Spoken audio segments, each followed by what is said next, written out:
요한복음 14장에 나갈 차례죠. 오늘 제목은 14장에서 전체가 나타내는 게 성삼위일체이기 때문에 삼위일체로 제목을 잡았습니다. 그래서 삼위일체는 많이 쓰는 말이죠. 그래서 삼위일체라는 단어는 성경에 있지 않습니다.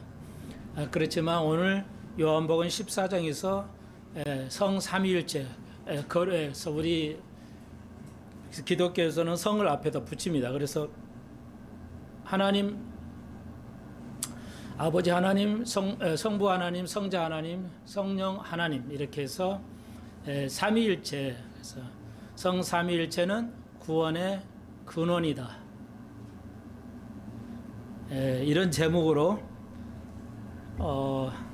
오늘 요한복음 14장을 공부하도록 하겠습니다. 근원은 뿌리잖아요.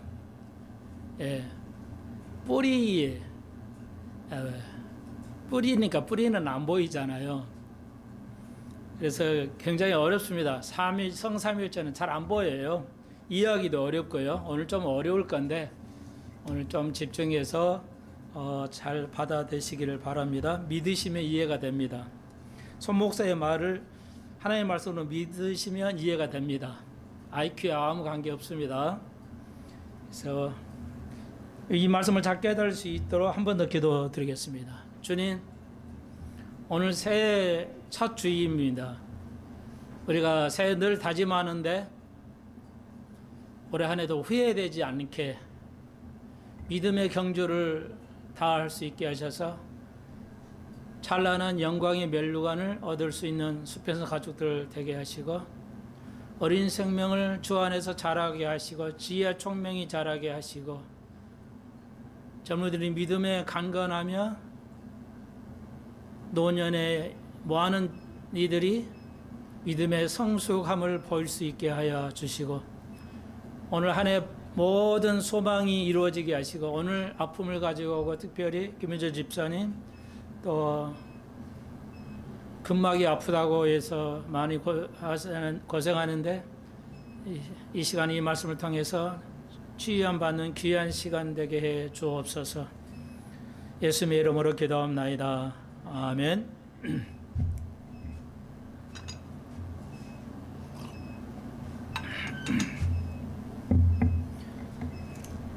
네.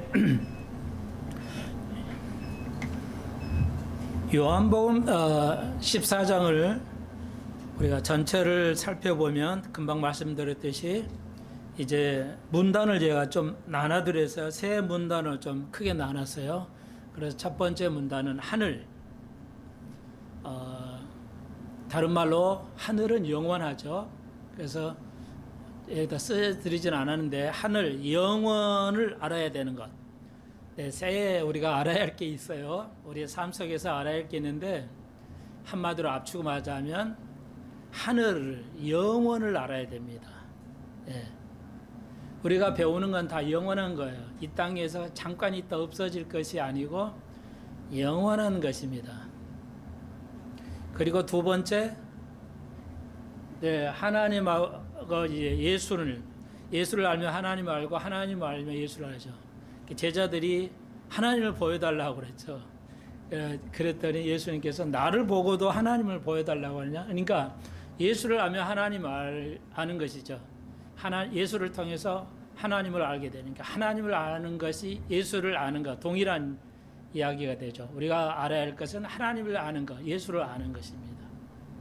이거 아주 중요한 거죠. 제가 늘 오로지 이 얘기했죠. 하나님을 아는 것. 우리가 그 다음에 이제 기도가 좀 나오고요. 그 다음 마지막에 이제 문단에서 보혜사 성령을 너 영원히 함께 하마 보혜사를 우리가 알아야 됩니다. 불행하게도 현대 교회들이 이 세 가지를 다 모릅니다. 저도 잘 몰라요. 잘 아는 건 아니에요.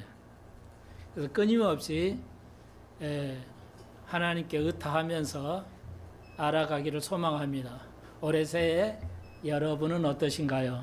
여러분의 소망 속에 요 메시지가 있어야 돼요. 성삼위일체를 알아야 되는 거. 그걸 다른 말로 말하면 성삼위일체를 아는 것이죠. 어느 하나만 알아도 알 수 있긴 하지만 성삼위일체를 알아야 되는 것. 이게 올해 새해의 메시지고요. 또 여러분께서 평생에 새해가 뭐 1년에 한 번씩 오지만 매일이 새해가 돼야 되겠죠. 매일이 새해가 돼야 되죠. 그래서 매일 우리가 소망은 뭐냐? 이 삼위일체를 아는 겁니다. 제가 죄송하지만 좀 주제가 넘게 말씀을 드렸지만 현대 교인들이 이 삼위일체 하나님을 잘 몰라요. 모르는 것 같아요. 불행이죠. 여러분은 어떠신가요? 하나님이 어떤 분이냐 하면 자녀들에게 설명할 수 있어야 되겠죠. 대학생이면 어른은 대학생에게도 청소년에게도 어린 아이들에게 하나님을 가르친다는 게 쉬운 일이 아닙니다. 어린 아이들에게 아예 지식이 없는 아이들에게 하나님을 가르친다는 게 쉬운 일이 아니에요. 그래서 선진국일수록 선진은 믿음도 선진이에요. 그래서 선진국은 어린 아이들은 전문가들이 가르칩니다. 우리는 아무나 초등학생이나 유치원은 아무나 가르치는데 선진국은 아무나 안 가르칩니다. 다 교수들이 음악도 초등학생들은 다 교수들이 가르칩니다. 아주 전문가들이 가르칩니다. 아무나 가르치지 않습니다.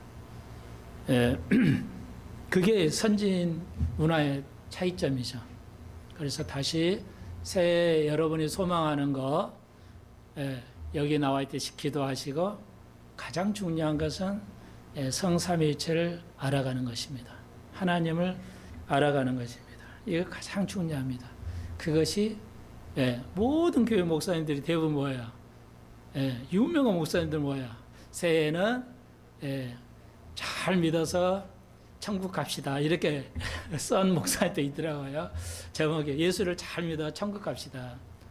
저는 하나님을 알아서 천국 가서 면류관 씁시다 합니다.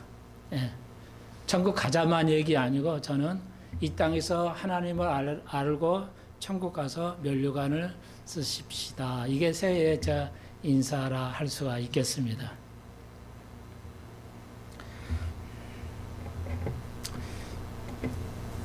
그래서 요한복음 14장을 가시면 1절 너희는 마음에 근심하지 말라. 하나님을 믿으니 또 나를 믿어라. 하나님 믿고 나를 믿어라. 우리가 알다시피 14장에서 예수님께 제자들에게 이제 제자들이 엄청난 근심에 쌓여 있었죠.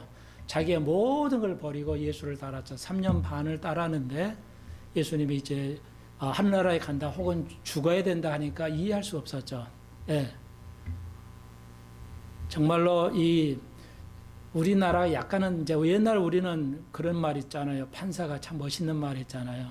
스승의 그림자도 밟지 않는다. 유명한 명언을 남겼잖아요. 오래전 얘기, 몇십 년 얘기 같은데, 그러니까 스승을 때리고 폭행하는 이런 일들이 있어서 판사가 그 언도를 하면서 아주 명언, 여러분도 기억나시겠죠? 스승의 그림자도 제자는 스승의 그림자도 밟지 않는다. 유대인들의 문화는 뭐냐? 부모보다 스승이 더 영화롭습니다. 이스라엘 국민들 문화 속에 부모보다 한국은 뭐야? 우리나라는 무조건 가족이에요. 무조건 가족입니다. 그러니까 다른 문화는 거의 존재하지 않아요. 한국에서. 여러분 그냥 가족이에요. 뭐 연속곡도 가족의 뭐 좋은 점이든 나쁜 점이든 다 가족밖에 스토리가 없어요. 다른 스토리가 없어요. 그러면 북한이나 중국은 어떠냐? 아예 value라는 거, 영어로 value, 가치. 국가가 존재할 가치가 없죠.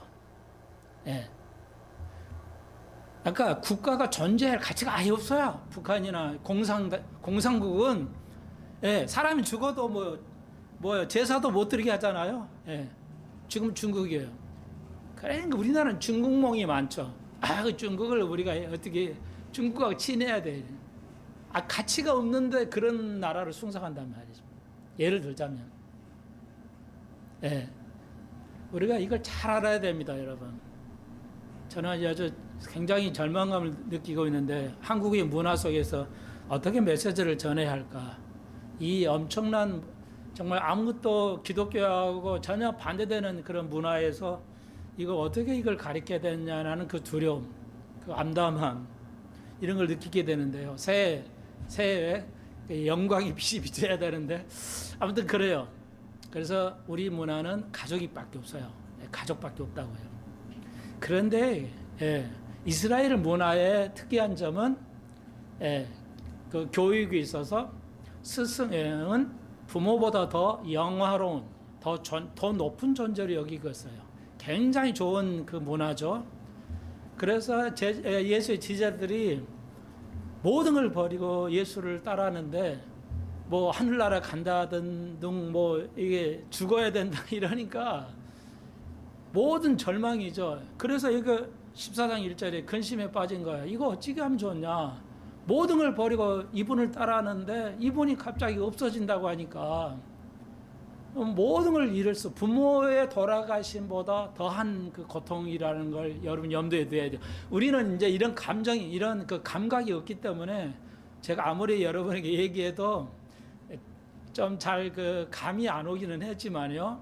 우리가 정서가 어떤 정서를 가지냐에 따라서 이 메시지가, 설교자의 메시지가 세게 들어올 수 있고 약하게 들어올 수 있거든요. 그러니까 여러분이 지금 그래서 여러분의 정서가 바뀌기를 소망하는데, 스승이 그런 엄청난 거구나. 그 금방 판사가 말했듯이 말이죠. 스승의 그림자도 파물지 않은 그 마인드가 있다면, 오늘 교대가 요즘에 엄청나게 머리 좋은 사람이 교대를 가는데, 교대가 지금 미달됐다고 그러잖아요. 초유의 일입니다. 아무나 교대 가면 이제 나라 망하는 거죠. 대한민국 망하는 겁니다. 이게 망하는 지름길이야. 좋은 스승들이 지금까지 가르쳐 왔기 때문에 대한민국에 지화자도 없지 아무것도 없잖아요. 불교 5천년사에 뭐 있어? 아무것도 없잖아요. 그런데 이렇게 세계 10위권에 G7에게 업적으로 들어갈 정도로 큰 나라가 된 건 뭐예요? 교육이잖아요. 교육의 선생들이 아이들을 교육시켜서 오늘 이런 교육으로 우리가 먹고 살잖아요. IT 국가라는 게 뭐예요? 교육이잖아요. 교육이 아니고 뭐 어떤 노력으로 피땀으로 일해가지고 땅 파가지고 IT를 읽을 수는 없잖아요. 머리로 IT를 하는 거니까. 근데 지금 우리가 새해 지금 너무나 좋은 일이 나와야 되는데 지금 새해 아직도 여전히 전쟁 속에서 또 우리는 좀 교육과가 좀 대학이 이런 상태로 가고 있다는 거 좀 전화 말씀드리기가 그러는데 아무튼 그래요. 이런 상황이었다는 걸 여러분 기억하셔야 돼요. 그런 상황에서 제자들이 지금 당혹스러운 거야. 이걸 어떻게 하냐. 내가 다 믿고 모든 걸 버리고 가족도 버리고 내가 예수님을 따라하는데 이거 어떻게 된 거냐. 그러니까 예수님께서 오늘 14장은 말씀하시는 거죠. 내가 하늘나라에 이렇게 가는데 내가 그래서 너를 버리지 아니하고 보혜사 성령을 보내서 너희 함께하고 내가 가지 않으면 보혜사가 오지 않는다. 성령이 오지 않는다. 그리고 나를 알았으면 하나님을 아는데 이 말씀은 오늘 2절에서 있죠. 내 아버지 집에 거할 곳이 많도다. 그렇지 않으면 너에게 일렀으되 내가 너를 위하여 처소를 예비하러 간다는 것이죠. 자, 그게 오늘 1절로 7절. 지금 예수님께서 하늘, 천국을 얘기하는 거죠. 네가 이걸 알아야 돼. 이걸 알면 네가 근심에 쌓이지 않을 거야. 너희가 이 세상을 올해 한 해도 근심에 쌓이지 않고 그 속에서도 희망을 잃지 않고 승리해 나갈 거야. 오늘 이 세 가지는 우리의 삶에 올해 2024년도 혹은 이 땅에서의 삶 모두가 뭐예요? 이 세 가지를 알면 극복할 수 있다. 주님께서 말씀하신 겁니다. 이해하시겠죠? 그래서 저는 새해 말씀을 오늘 이 절이기 때문에 이 장에서 말씀을 드립니다. 뭐 하늘나라를 알아야 돼요. 천국을 알아야 돼요. 예. 다른 말해서 천국은 영원하죠. 그러니까 영원한 걸 알아야 돼요. 올해 새해 되면 어린 아이들은 새해 기다려 막 한 살 먹으면 좋아하죠. 우리 모두가. 그런데 이제 나이가 드는 중년이 되면 못해요. 겁이 나죠. 이게 한 살 벌써 1년 딱 지나갔네. 나이 드신 분들은 그냥 새해 되면 연말 연시 되면 나이 들어가는 것 때문에 걱정이. 저도 이제 나이가 들어가다 보니까 어르신들의 마음을 알겠어요. 이해가 돼요. 한 해 한 해가 얼마나 무섭고 힘들고 걱정이고 두려운 거지. 예, 내가 젊을 때는 그런 얘기 다 하는 얘기여도 내 마음에 전혀 영향을 주지 못했죠. 근데 내가 이제 나이가 들어가 보니까 어르신들이 얼마나 마음이 약해지고 하루하루 지나가는 것이 몸이 느껴지기 때문에 두려워하는지 이해가 되더라고요. 젊은이 이해 안 됩니다. 천만 번을 얘기해도 그걸 우리가 정서라고 그래요. 필링이라고 정서. 우리 정서가 마음이 열려져 있어야 돼요. 그래서 열렸지 않으면 참 어렵죠. 그래서 우리는 이걸 통해서 우리가 알 수 있어요. 제가 왜 이런 얘기하는 다 아는 얘기인데 왜 얘기하냐면요. 여러분 그 동물들 사람하고 상당히 가깝고 IQ가 있는 이 동물들은 시간에 대해서 두려워하지 않습니다. 걔들은 판단을 못하기 때문에 그럴 수 있지만 여러분 동물은 시간 가는 데에서 두려워하지 않아요. 벌써 1년 지나갔다 이런 거에 두려워하지 않습니다. 근데 오로지 사람만은 1년 벌써 지나가 버렸는데 왜 이렇게 세월이 빠르냐 하고 두렵고 고통스럽습니다. 왜 그럴까요? 그것은 바로 인간은 영원한 상태로 존재했기 때문이에요. 다시 말해요. 인간은 영원한 상태로 영원히 살 수 있는 영원 불멸설이라고 하죠. 학문적으로 말하면 좀 어려우니까 우리 인간은 영원을 위해서 영원히 살 수 있도록 만들어진 존재이기 때문에 다른 말로 말하면 시간을 초월해서 살아갈 수 있도록 만드는 존재이기 때문에 시간이 가는 것을 고통스러워하는 겁니다. 시간이 가지 않는 것을 우리가 영원이라고 그래요. 그렇죠? 시간이 가는 것은 영원이 아니에요. 그러니까 우리가 천국에서는 같은 용어예요. 영원. 시간이 없는 거. 하늘이라고 그래요. 우리가. 같은 말이에요. 그러니까 우리가 하늘을 알아야 된다 그랬죠. 내가 아버지가 있고 하늘나라로 간다. 이걸 지금 얘기해. 네가 그걸 알아야 돼. 천국 모르는 사람이 없는데 벌써 이 의미예요. 그러니까 천국을 간다는 건 내가 영원에 있는 상태가 있다. 영원이라는 것이 있다. 그게 천국이고 그게 하늘나라이고 그게 아버지가 계신 곳이다. 그러니까 내가 거길 간다. 지금 이걸 말하는 겁니다. 그래서 우리가 인간은 그러구나. 그러니까 이렇게 이해하시면 돼요. 세월 가는데 주님께서 우리가 세월을 가는 걸 고통스럽게 느끼는데 그걸 우리가 극복할 수 있는 것은 우리가 영원한 존재로 태어났기 때문에 시간 있게 가는 것을 불편해하고 하는구나. 이걸 생각하시면 돼요. 그래서 나는 죽지 않고 이 땅에서 우리가 육신은 죽어도 영원히 살 수 있다는 것을 말하는 것이기 때문에 증거하는 게 때문에 이걸 내가 증명해 드리는 거예요. 지금 증거이기 때문에 여러분이 그런 믿음을 가지시면 되고 또 하나는 여기서도 말씀드렸지만 내가 하늘나라에서 처소를 예비하러 가노니 처소라고 그러는데 영어로는 맨션이야. 맨션은 아주 좋은 아파트를 맨션이라고 그래요. 좋은 집, 넓고 좋은 집을. 그러니까 하늘나라에 집이 있는데 너희들이 앞으로 거할 곳이 있다. 그러니까 내가 그걸 준비하러 간다. 이게 휴거죠. 휴거를 얘기하는 겁니다. 이건 영적 휴거가 아니고요. 이건 이제 세상 다 끝나고 천국 하늘나라로 가려는 것이 아니에요. 그러니까 요한계시록 22장에서 마지막 천년한 거 끝나고 올라가는 게 아니고요. 여기는 뭐예요? 내가 데리러 온다는 거죠. 처소를 예비하러 가서. 그래서 간다 그러니까 근데 뭐야? 내가 와서 너희를 다시 온다고 그랬거든요. 그러니까 천년한 거 끝나고 올라가는 게 아니에요. 이것은 내가 다시 와서 데리고 올라가니까 휴거를 의미하는 거죠. 거의 모든 목사님들이 해석을 그렇게 하고 있습니다. 휴거예요. 이거 다른 말로. 이게 3절에 내가 다시 와서 너를 데리고 간다. 휴거예요. 그러니까 휴거의 믿음을 가지고 있으면 내가 나이 들어도 이 땅에 절망을 가지지 않고 근심하지 않고 살아갈 수 있다는 거예요. 예. 그 대표적인 총목사 같은 사람이죠. 그분은 잘 돼가지고 했으니까, 예, 뭐, 암으로 돌아가셔야, 뭐, 그래서 총목사도 83세인가요? 뭐, 84세 때 돌아가셨는데, 암으로, 나이 드니까 암으로 걸려요. 그래도요, 예, 뭐, 전혀 웃음을 잃지 않고요. 내가 천국 간다. 그러니까 뭐, 밑에 제자들이, 천국을 믿으십니까? 나 천국을 믿어. 이게 있어. 그리고 그 증거의 삶을 살았죠. 그래도 이 땅에서 우리가 나이 들면 겁이 나고 무서운데 두려움이 무섭죠. 114세 할아버지도 죽을 것이 무서워가지고 막 울고 그런 게 뭐 유튜브에도 나오잖아요.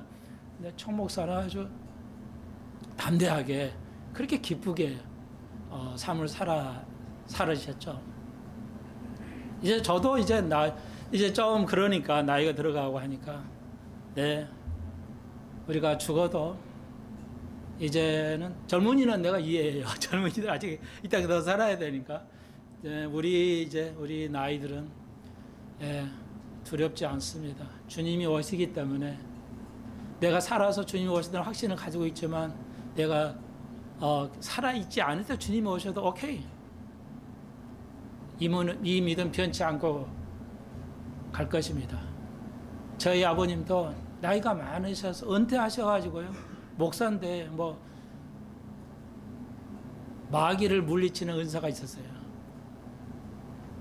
그런 영적 힘 있는 목사에도 나이가 들어가니까요. 완전히 교회도 안 나가시고요. 두려워하시고 방에서 귀신이 나올 것 같다고. 그래서 내가 아버지 마귀를 물리쳤던 목사인데 왜 그게 무섭습니까? 그랬더니 그래도 무섭다요. 나이 들어가니까 다 모든 것이 이루어지는구나. 이해는 돼요. 내가 이제 나이가 들어보니까 이해가 돼요. 예, 교회 나오기 싫어지고 공부하기 싫어지고 우리 교인들도 뭐 너무들 아프셔가지고 힘드신 분 있었는데 저희 집사람도 일주일도 아파가지고 예.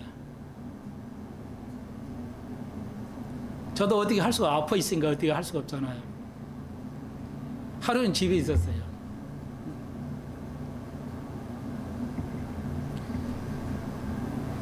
하루 종일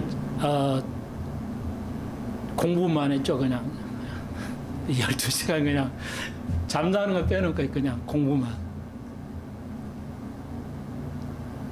너무 좋기는 합디다. 그래도 힘이 들고 믿음이 약해질 때 어떻게 해요? 말씀을 생각하시면서 주님 그런 생각을 하죠. 주의 말씀이 강건하면 우리가 나이가 들어도 변하지 않습니다. 그래야 돼요. 그게 진짜 믿음입니다. 최고의 믿음은 나이 들었을 때 알 수 있어요. 자, 지금 예수님께서 그 말씀하세요. 다시 한번 제가 증거를 대드렸죠.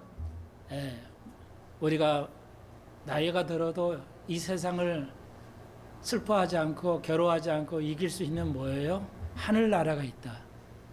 증거는 우리 인간은 시간을 불편해해요. 이 땅에서 시간이 불편하죠. 너무너무 빨리 가니까 불편을 느끼죠.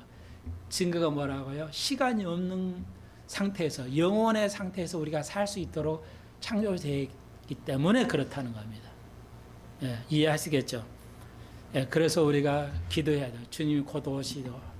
저는 그 기도밖에 없어요. 예, 다시 한번 우리가 주님을 살아서 또 배울지 못한다 해도 내가 휴거의 믿음을 가지고 나아갈 것이다 하는 거. 여러분이 그런 믿음 되기를 소망해 봅니다. 제가 억지로 한다고 뭐 되겠어요? 말씀의 깊이가 있을수록 여러분이 그렇게 될 것입니다. 네, 그래서 이제 우리가 휴거를 알고 그래서 여러 가지 말씀드렸죠. 우리가 이 땅에서 소망을 두지 않아요.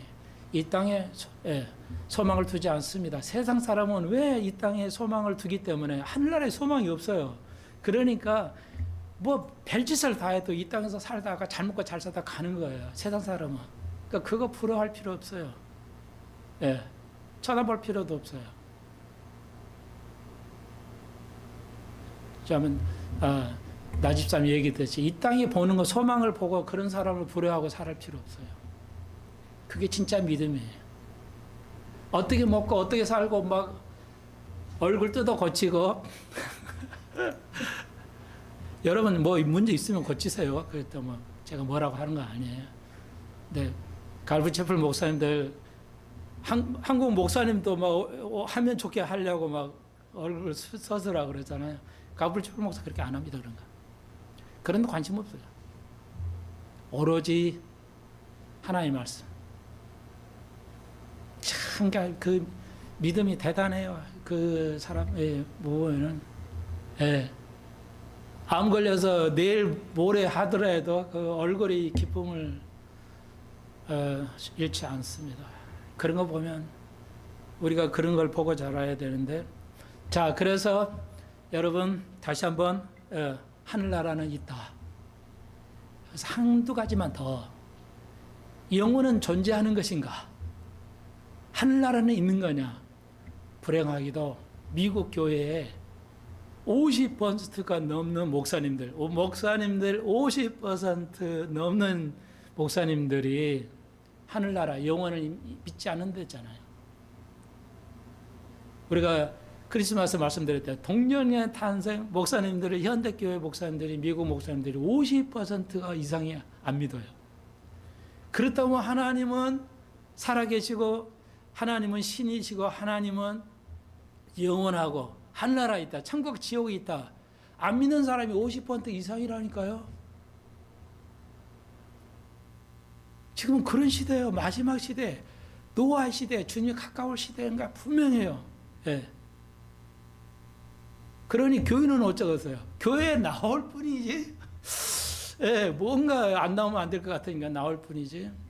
하나님을 알지도 못해요. 그래서 이사야는 이사야 1장에서 뭐예요?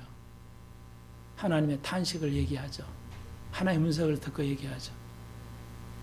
동물 중에서 제일 미련한 IQ가 없는 제일 미련한 동물이 뭐야? 나귀죠. 소죠.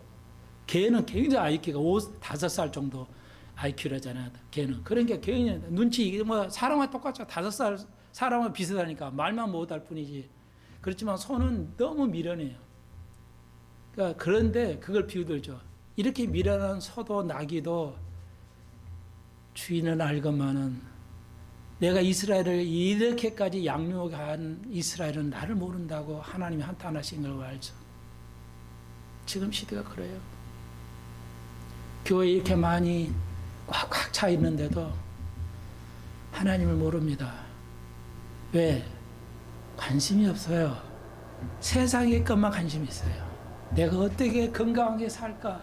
내가 어떻게 잘 먹고 살까? 출세하고 살까? 우리 가족이 어떠하면은 그게 필요 없다가 아니라요. 우리의 생각은요, 하늘의 것을 가지고 이 땅에 살아가야 돼요. 하늘의 것을 관심을 두고. 그래야 이 땅에 승리할 수 있어요. 우리는 세상 사람하고 달라요. 그래서 예수님께서 말씀하셨죠. 너는 예루살렘 가서 유다 사마리아 땅끝까지 내 증인이 되리라고 말씀하셨죠. 예수님 제자들 그랬잖아요. 사도행전 1장에서 이스라엘의 회복이 언제입니까? 그들의 파라문 모에서 로마의 압제에서 독립하는 거죠. 그러니까 우리나라도 마찬가지죠. 어느 나라도 이스라엘 제자들도 마찬가지로 물어봤어요. 예수님,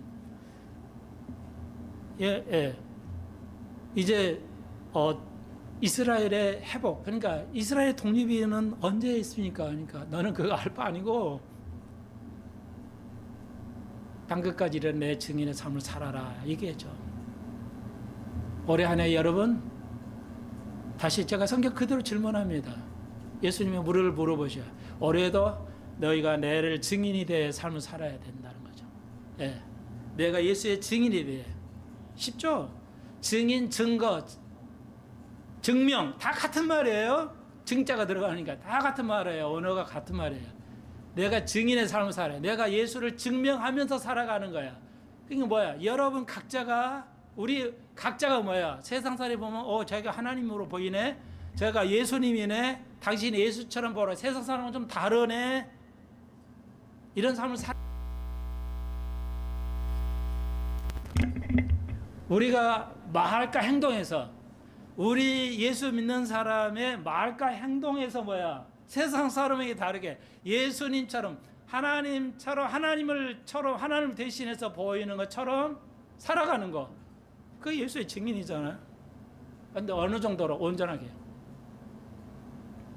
여러분이 놓치는 것이 뭐 있어요? 온전해야 돼요.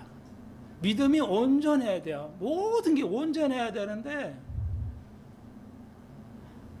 온전에 관심이 거의 없는 것 같아요. 우리 현대 크리스찬들이. 예. 어느 면은 온전해한데 어느 쪽은 너무 온전하지가 않아. 거의 필요하지 않습니다. 거의 안 됩니다.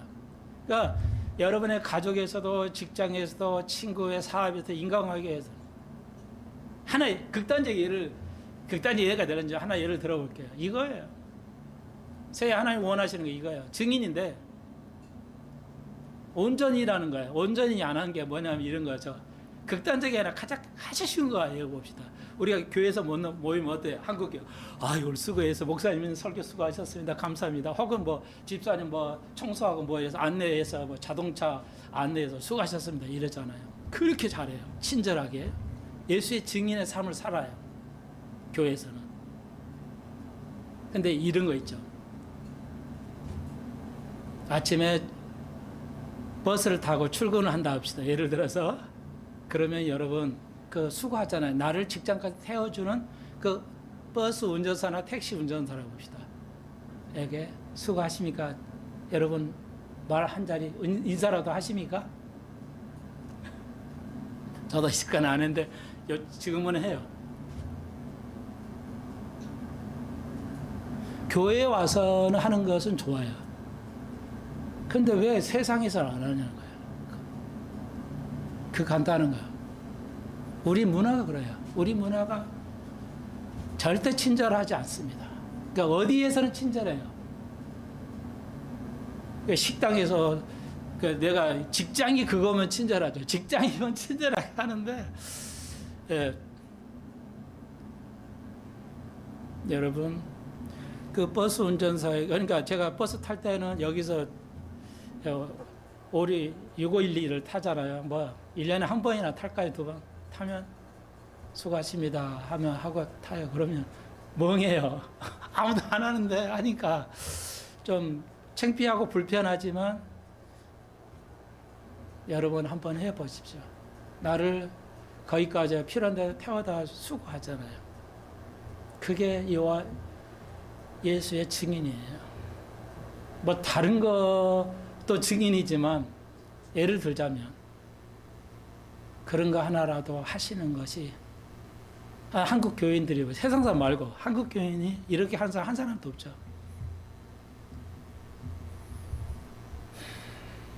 그냥 뭐를 막 고차원적인 걸 해야 예수의 증인일까요? 사소한 거 하나 하는 것도 똑같이 중요하다는 거죠.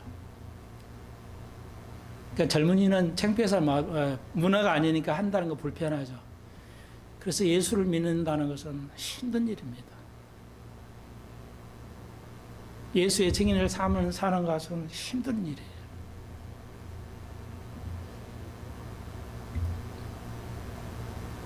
제가 어제도 죄송한데요. 뭐 12시간 앉아있어요. 뭐 앉아있어야잖아요. 앉아있으면 허리가 아프더니 참고적으로 여러분 어제 앉아서 일을 다 하시잖아요. 그러면 허리에 엄청난 그 중량 무게가 허리에 실립니다. 허리에 반드시 아파지게 돼 있어요.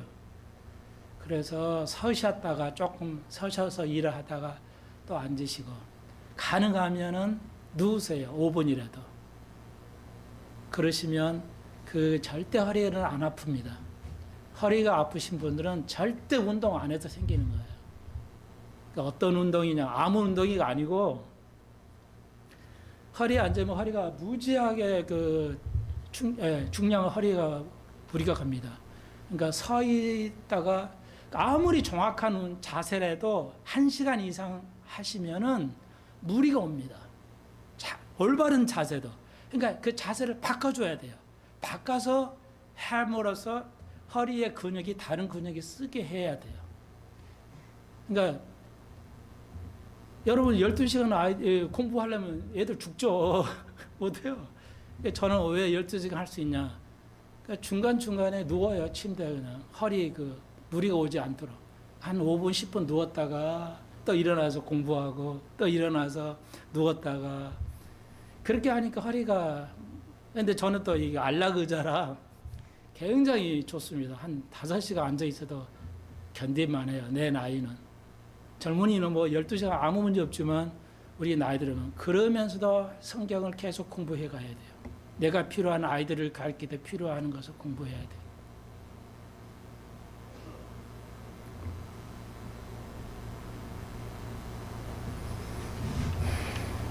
그 청목사는 목회 하늘나라에 갈 때까지 설교를 했는데 한 장씩 설교하잖아요. 그러면 성경을 평생 동안 그 한 장을 가리키고 그 한 장을 40번씩 읽었다고 그래요. 성경을. 평생을. 자기가 설교하는 걸 한 장을 40번씩. 그런 나이 들어서 그런 수고를 해야 성경을 그리스도를 알아갈 수 있습니다.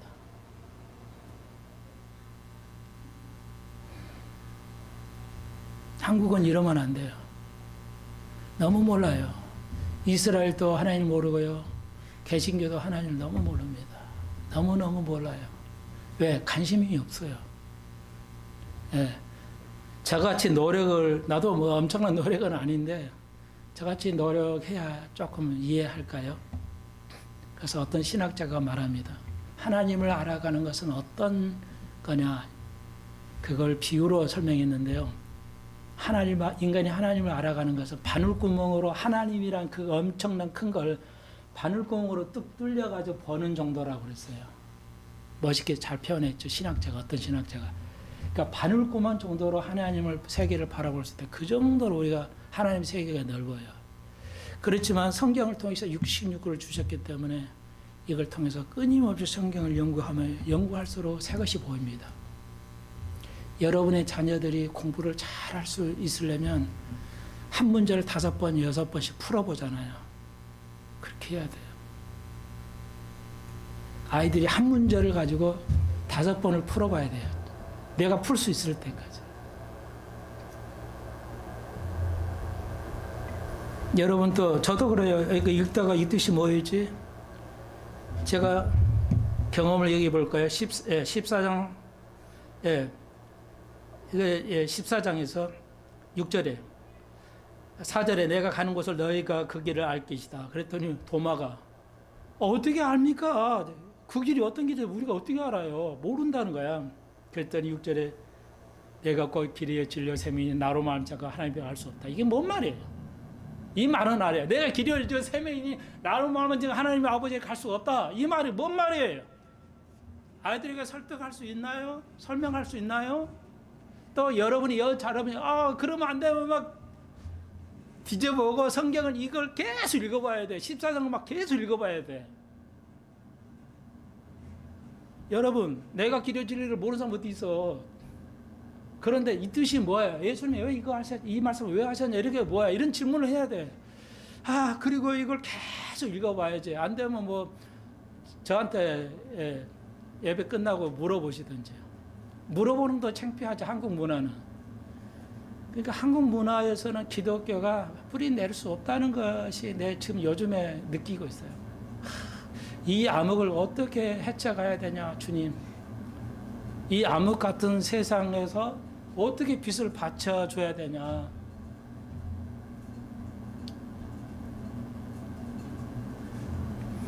여러분 다시 한번요.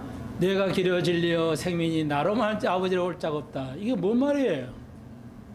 이거 왜 하신 거예요? 네.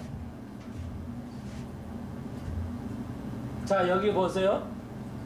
예수님께서 나중에 성령을 얘기했죠. 보혜사를 내가 보내주겠다. 내가 가면 그 다음에 보혜사를 보내주겠다 했죠. 네. 자, 그리고 아버지를 나를 알면 하나님을 알죠. 하나님을 아는 건 나를 아는 거고. 자, 삼위일체를 얘기하셨잖아요. 삼위일체를 얘기하신 거야. 그러니까 예. 자, 그러면은 오늘 이것만 이제 하십시다. 다른 거 다 못 하겠고요.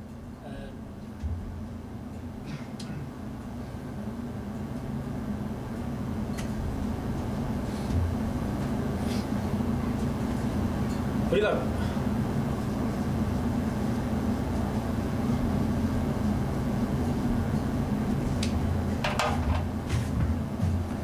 자, 이제 삼위를 성부, 성자, 성령이라고 그랬죠. 세 분은 다 하나님이에요. 자, 삼위일체를 조금만 배웁시다. 뭐 더 이상 안 해도 돼요. 오늘 이것만 이해하시면 돼요. 삼위일체는 뭐냐? 성삼위일체는 뭐냐? 예, 성부 하나님이에요. 이 세 분은 성자, 성령, 성부, 성자, 성령은 세 분이에요. 세 분은 인격체가 각각 있어요. 인격체가 있어요. 영어로는 퍼스널리티인데, 그러니까 인격체가 있습니다. 세 분이에요. 세 분의 인격체가 있어요. 이해하시겠죠? 예. 근데 이분은 다 하나님이에요. 성부도 하나님이고, 성자도, 예수님도 하나님이고, 예. 그래서 이걸 표현이 헷갈리니까, 하나님도 하나님이고, 예수님도 하나님이고, 성령도 하나님이에요. 예, 아시겠죠? 그러니까 각각의 개인의 인격체를 가지고 계셔요. 그러면 세 분이 아니냐? 세 분, 셋이 아니냐? 하나, 둘, 셋 할 때, 셋. 아니에요. 하나예요. 이게 이제 여기서 문제가 생기는 거예요.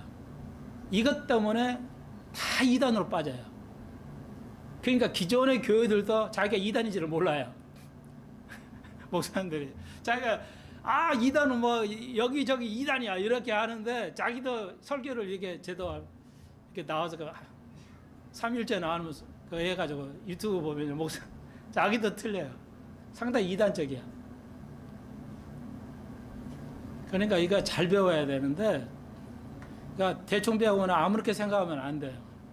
그러니까 증명을 해내야 돼. 증명을. 그러니까 이게 모순이거든요. 인격이 인격체가니까 인격이 세 분이니까 그러면은 한 분이 아니잖아. 이게 세 분이야잖아요. 이러면 안 돼요. 그런데 성경은 뭐래요? 한 분이라고 그래요. 네, 한 분. 그걸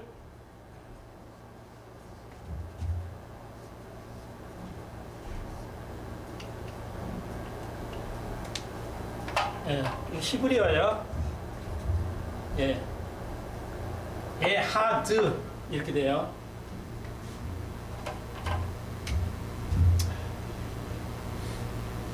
요건 자음이고 이게 모음이에요. 모음 표시를 해주는데도 있고 안 해주 이거 없어도 이걸 읽을 줄 알아요. 유대인들은 자기 언어니까 그냥 모음 표시 안 해도 자음만 가지고 어디다 어떻게 붙여야 되는지 알기 때문에 이 언어가 됩니다. 이렇게. 그래서 이게 이제 에하드라는 말인데 여기 이렇게 가요. 에하드 이렇게. 근데 이 에하드는 하나인데 숫자 하나예요. 하나인데 복합 단수예요. 복합 단수라고 해요. 요게 이 정도는 알고 이건 몰라도 돼요. 하나인데 복합 단수예요. 근데 여기다 똑같은 건데 야히드를 이렇게 붙여버리면 야히 이렇게 붙이면 야히드 그러면은 절대적 하나예요. 이건. 절대적 단수예요. 이건 복합적 단수고요. 그러니까 야히드 이러면은 그래서 요것도 몰라 좋아요. 단수가 있는데 절대적 단수가 있고 복합적 단수가 있는데 에하드라는 복합적 단수예요. 그러니까 보세요. 여러 개 복합적으로 있는데 그걸 단수로 보는 거예요. 그것을 우리가 복합적 단수라고 그래요. 문법 용어예요. 우리말에도 있는데 영어로 붙여 말하면 everybody 이런 거. 예, every가 붙이면 단수거든요. 노래랑 뭐 할 때 everybody 이러잖아. 모두가 다 함께요. 노래 부르죠. everybody 그러죠. 그때는 모두잖아. 지금 우리 교인들이 여러 명인데 이걸 하나로 보는 거예요. 그때는 예, everybody라고 쓰는 거예요. 이걸 복합적 단수로 이것은 단수명 동사를 써야 돼. 여기다 쓸 때 단수 단수 동사를 쓰기 때문에 3인칭 단수를 쓰는 겁니다. 우리말에 국어는 있는지 모르겠지만 그러니까 이 많은 전체를 하나로 볼 수가 있어요. 이거 틀렸다고 말하는 학생은 없겠죠. 복합적 단수가 이거 말도 안 돼. 이렇게 말하는 사람이 없어요. 근데 꼭 삼위일체 가면은 이상하게 사람들이 못 믿어. 똑같은 건데 삼위일체 셋인데 이거 이 세 분인데 그냥 한 분이야. 이렇게 말하는 걸 못 믿어요. 참 이거 여기에 아주 큰 문제예요. 모든 여러분 수백 명도 하나. 여러분 한 분이에요. 그러니까 단수로 취급하는 거 말 안 하는데 삼위일체 나오면은 안 돼. 못 믿겠어. 모든 이단들이 여화증이라든지 몰몬교라든지 모든 종교가 틀려요. 이 삼위일체를 모르는 게 아니에요. 아는데 틀립니다. 이단이 여기서 생겨요. 요한계시록에서 생기고 제일 근원이 뭐야? 근원이라고 그래서 어려운 겁니다. 근데 이 삼위일체를 모르면 여러분이 구원을 몰라요. 삼위일체를 정확하게 설명하고 확신을 가져야 되지 이걸 모르면 구원을 모른다고요. 설명할 수가 없어요. 이해할 수가 없다고요. 근원부터 알아야지.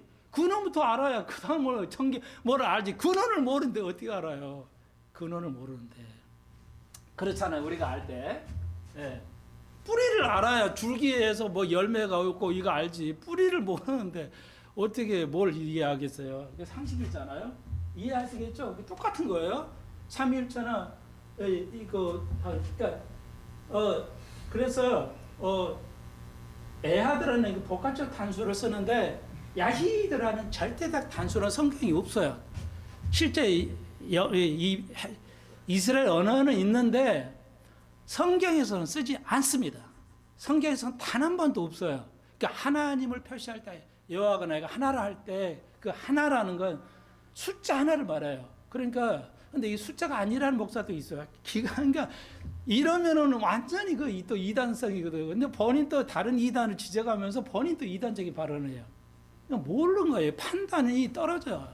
이게 참 큰일인데 성경에서 하나님과 하나라고 할 때 그것은 숫자 하나를 말해요. 둘, 셋이 아니에요. 그럼 목사님이 말이 셋인데 왜 하나예요? 그럼 이거 똑같은 거예요. 이 전체인데 전체를 하나로 보는 겁니다. 그러니까 절대적인 단수는 성경에서 쓰지 않습니다. 그러니까 하나님은 세 분이 인격체인데 그걸 세 분으로 보면 안 된다. 인격은 세 분이지만 유격이야. 그러니까 유가 삼위로 가지고 있지만 일체 삼위니까 그러니까 삼위는 세 개지만 몸은 하나예요. 그러니까 한 분이에요. 그렇게 이해하시면 돼요. 이 땅에 없는 거기라 하지만 이 땅에서도 성경은 다 이렇게 안 맞습니다. 그러니까 우리가 배웠죠. 요한복음에서. 전 시간에도 우리가 전전 배웠죠. 뭐라고 해서 주님이 내가 세상을 심판하러 오지 않다. 내가 세상을 용서하러 죄를 사하러 왔다고 말씀하셨는데 이거 어떻게 봐요? 또 보면 어때요? 똑같은 장에서 뭐야? 내가 세상을 심판하러 왔다 그러잖아요. 그럼 뭐야? 어떤 말이 맞아요? 둘 다 맞아요. 그걸 우리가 모순이라고 해요. 같은 장에서 요한복음이 말하죠. 내가 이 세상을 심판하러 오지 않았다고 말씀했어요. 그런데 또 바로 뒤에는 가보면 뭐야? 내가 이 땅을 심판하러 왔단 말이에요. 그럼 뭐야? 뭐가 맞는 거야? 두 개가 완전히 반대잖아요. 그러니까 반대니까 모순이 생기는 거잖아요. 아니라는 거예요. 그러니까 뭐야? 배경이 달라요. 그러니까 이때 쓰는 말의 의도하고 같은 이때 반대의 말의 의도가 다르다는 거죠. 그러니까 우리가 여러분 성경은 다 이렇게 되어 있어요. 성경은 다 이렇게 되어 있어요. 하나님이 사랑이라면 심판이 없지 않아야지 않냐? 지옥이 없어야 되지. 하나님 사랑이면 천국만 있어야 되지 않냐? 이게 맞는 것 같아요. 그런데 지옥이 있단 말이에요. 이해하시겠죠? 그 정도만 하면 돼. 그 이상 뭐 이상하게 만들면 안 돼요. 예. 근데 난 한 가지만 더 좀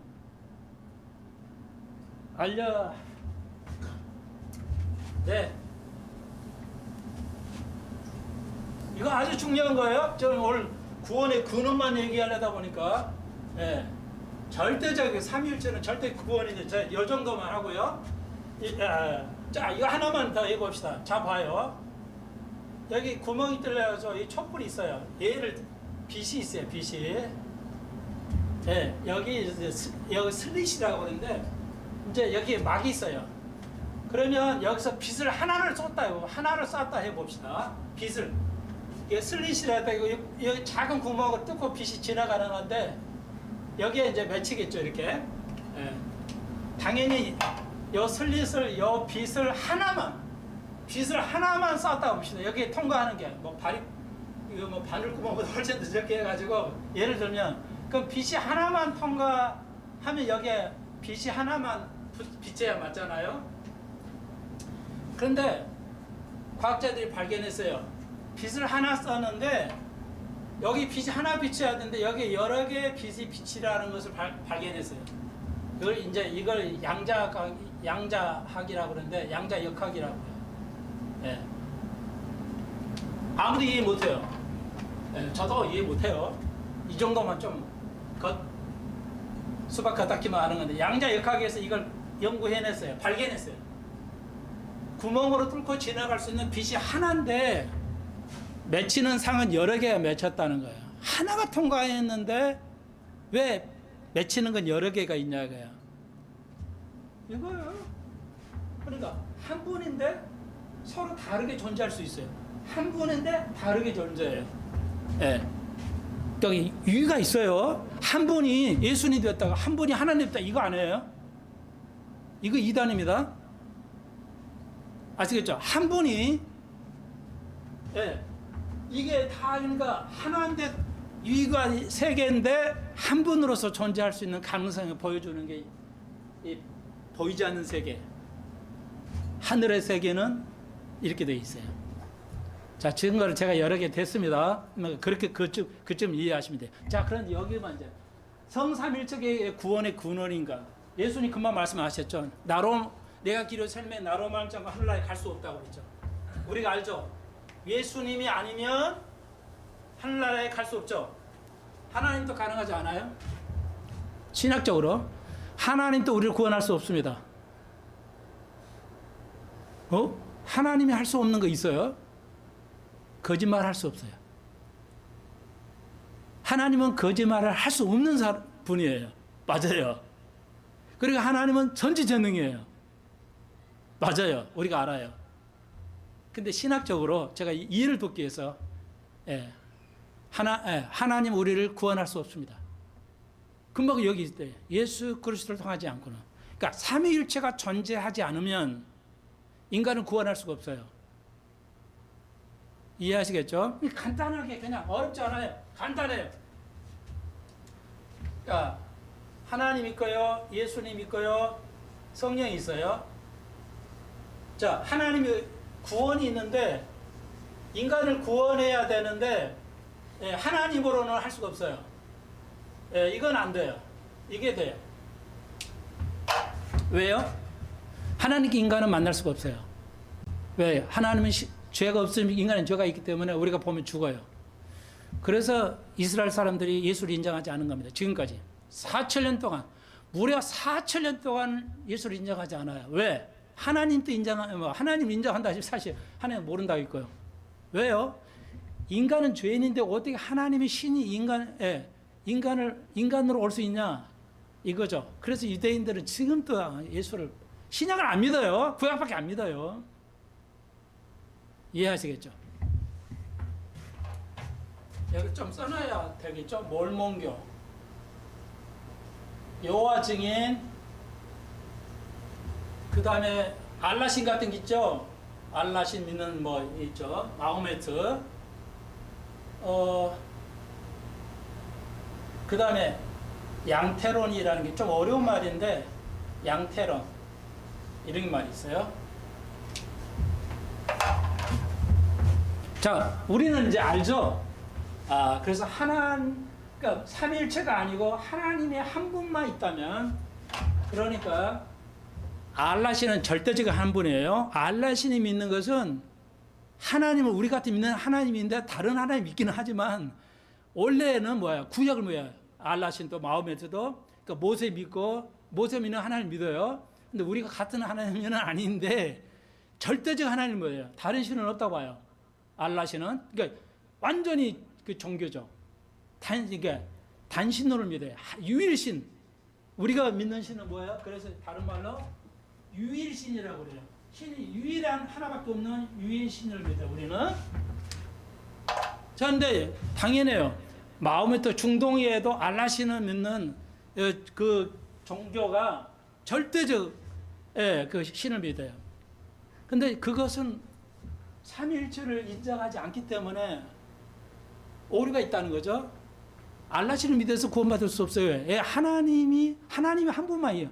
그러니까 성부 하나님만 있다면 죄인을 어떻게 구원해? 죄인을 어떻게 구원하냐고.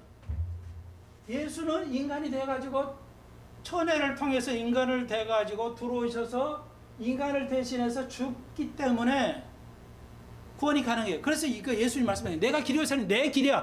나로 남지 않고 내가 죽어서 신이 완전한 완전한 의인이 죄가 없는 의인이 사람을 위해서 죄값을 치를 수 있기 때문에 하나님은 안 되고 예수가 돼요. 그래서 삼위가 있어야 돼요. 삼위. 그러니까 삼위일체가 있는 건 기도밖에 없어요. 그래서 삼위일체가 구원의 그 구원의 절대적인 근원이죠.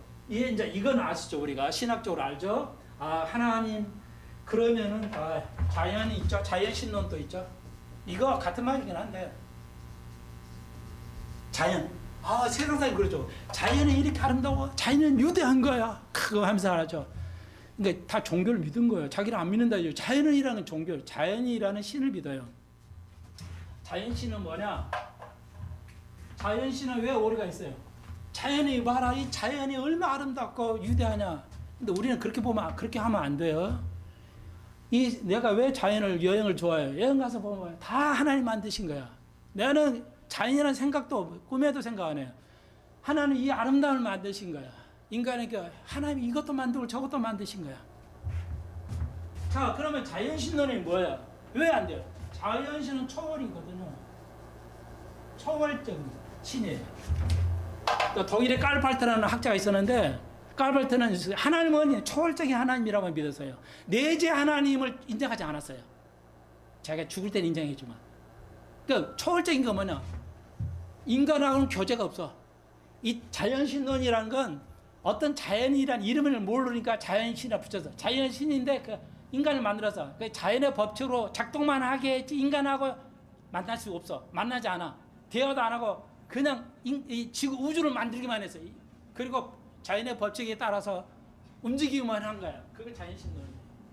그러니까 초월적이죠. 초월적인 신은 아무 소용이 없어요. 초월의 신이 뭐 얼마나 있어서 소용이 없어요. 왜? 인간은 만남이 없으니까 아무 의미가 없잖아요. 에? 아무 의미가 없어요. 부모와 자식이 초월해서 살면 아무 의미가 없잖아요. 시간 너무 많이 갔네. 아무 의미가 없잖아요. 이거 만장이잖아요.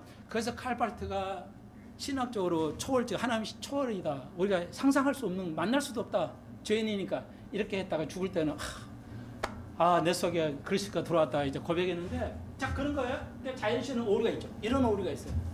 삼일체만 완벽해요. 여기, 그러니까 자연신은 양태론이라는 게 똑같아요. 이거 뭐 대형교회도 다 이거 가르쳐요. 예수가 하나님 되고 하나님이 성령이 됐다. 뭐 이렇게 가르쳐요. 가르쳐 다녔어요. 그러면 뭐야? 한 분이니까 그래야 된다. 예, 하나님의 예수님 되어버릴 수 없어요. 자, 그 다음에요. 그러니까 이거 알라신은 아까 말씀드렸죠. 유일신이에요. 유일신은 한 분만 계시면 인간을 구원할 수 없어요. 그러니까 예수가 있어야 돼요. 그래서 내가 길이요 진리요 생명이라고 그랬죠. 자, 여호와 증인은 삼일체에서 우리하고 달라요. 여호와 증인은 왜냐? 삼일체 인정해요. 근데 예수를 신으로 보지 않아요. 삼위가 있다는 거는 인정하는데 여호와 증인은 예수는 신은 아니야 이렇게 본 거예요. 선지자 정도는 될지 몰라도 천사 정도는 된다. 근데 신은 아니다. 그러니까 여호와 증인은 구원을 받을 수 없죠. 예수가 신이어야 돼. 왜? 죄가 하나도 없어야 되니까. 죄인이니 죄인을 할 수가 없으니까. 자, 몰뭉이는 뭐야? 몰뭉이도 마찬가지예요. 삼일체를 알아요. 몰뭉이는 근데 몰뭉이는 뭐야? 하나가 아니고 세 분이잖아. 그러니까 다신론을 믿어요. 몰몬교는 모든 뭐 힌두교 이런 거, 불교 이렇게 다 다신교야. 몰몬교도 다신교야. 신은 많아, 막 수십만 뭐 신이 있어. 그러니까 몰몬교는 이 세 개를 신으로 봐요. 하나가 아니고 이 세 개가 그냥 각각 신이다 이렇게. 그러면 몰몬교나 다신론의 오류는 뭐예요? 이 종교 신학교 강의 같은데 다신론이죠. 신이 많아. 유일신이어야 되는데 다신론은 많은 신. 다신론은 왜 오리가 안 해? 오리야. 다신론은 왜 안 돼요? 논리가 안 돼요. 다 알고 있어야 돼. 이 정도는. 다신론은 신이 많다. 그래 좋아요. 신이 많으면은 어떤 분이 최고가 되느냐 문제 생겨요. 이 신하고 이 신 의견이 충돌이 돼.